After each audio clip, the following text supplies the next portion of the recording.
Welcome to the deep dive. Today we're looking at a really interesting strategy. It's about being deliberately unpredictable. Yeah, using it almost like a weapon, right?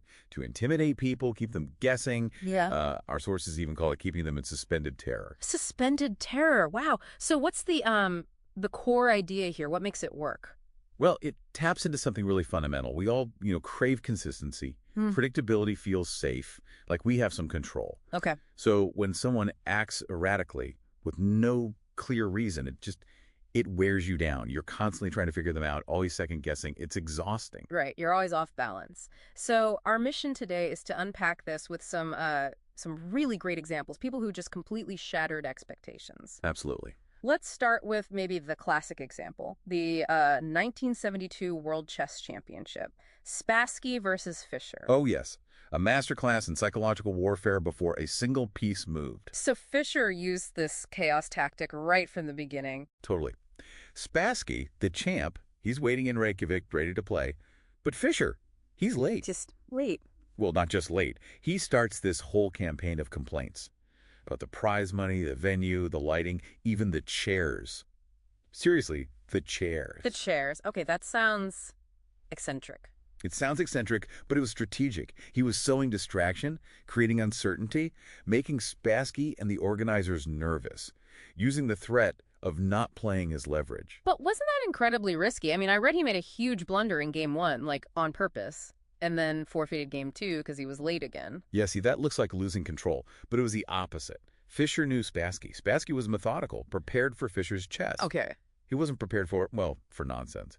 Fischer's goal, as one source puts it, was to scramble his old patterns. So, disrupt Spassky's preparation. Exactly. Spassky had beaten him before. He knew Fischer's style. Yeah. But how do you prepare for illogical behavior, for someone forfeiting a world championship game? You can't really. Right.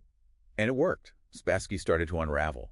He actually became convinced Fischer was using, hypnosis or something. Seriously, hypnosis. Yeah, or maybe drugging his orange juice. He even had the chairs x-rayed, thinking there were chemicals inside. No way. What did they find? Nothing. Well, almost nothing. They found 2 dead flies inside a lighting fixture overhead. 2 dead flies. Wow. So Fischer just broke him psychologically. Pretty much. Spassky couldn't handle the chaos. He eventually resigned, defeated by unpredictability, not just chess moves. That's incredible. So this psychological pressure, it goes way beyond chessboards, obviously. How does this apply in, say, politics or power? Oh, definitely. Unpredictability creates a kind of fear. We fear what we can't anticipate, right? There's this historical example, Filippo Maria, Duke of Milan, back in the 15th century. Okay, what did he do? He was constantly changing his tune with his courtiers. One day he'd shower someone with attention, favors, everything. The next day, complete disdain, freezing them out. So nobody ever knew where they stood. Exactly. Nobody could ever presume to know his mind or predict his actions. It meant nobody could confidently plot against him or, feel secure enough to challenge him. He ruled completely unchallenged. Huh. That constant anxiety kept them in line. What about more modern times? Business, art? Well, think about Picasso. He apparently figured out that the best calculation is the absence of calculation. Absence of calculation. What does that mean in practice? Okay, so he had this dealer, Paul Rosenberg. Picasso would just randomly stop giving him paintings. No explanation. It's cut him off. Yeah, and Rosenberg would apparently spend the next 2 days absolutely frantic trying to figure out why. Was it something he did? Was Picasso unhappy with the prices? Your nerves totally jangled, I bet. Completely. And then almost always Rosenberg would come back, desperate, offering a significantly higher price for the next batch of paintings. Picasso used manufactured uncertainty to boost his market value. Wow. So calculated chaos again. But is it always about being erratic? Is there a flip side? Ah, yes. The strategic reversal. This is clever. Sometimes you use extreme predictability as the setup. Predictability as a weapon. How? You create a really familiar pattern. Lull people into expecting the same thing over and over. You build this routine, this smokescreen. And then you suddenly break it. Exactly, when they least expect it. Okay, give me an example. The classic one is Muhammad Ali versus George Foreman, 1974. The rumble in the jungle. Right. Ali always danced, the rope-a-dope later, but early on, movement, right? Wear the opponent out. For years, that was his pattern. Dance, jab, move. Everyone knew it. But leading up to the Foreman fight, all he actually told the press, hey, I'm changing it up. I'm going to go right at him, slug it out. He announced it. He announced it. But Foreman and almost everyone else just thought it was Ali being Ali, the comedian, the trickster. They couldn't believe he'd abandoned a strategy that had worked for a decade. So Foreman ignored the warning. Completely.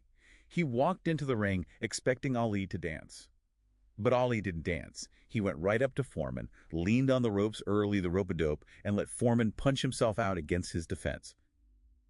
It was the opposite of what Foreman expected, based on years of habit. And Foreman just gassed himself out, walked right into the trap. Exactly. Defeated by his own rigid expectation. Mm-hmm. Ali used predictability, his own history, as the ultimate misdirection. That's brilliant. Okay, so these are powerful tools, unpredictability, or even faked predictability. Yeah. There have to be downsides, right? Oh, absolutely. You have to be careful. Use it judiciously if you're constantly unpredictable about everything. People just think you're indecisive.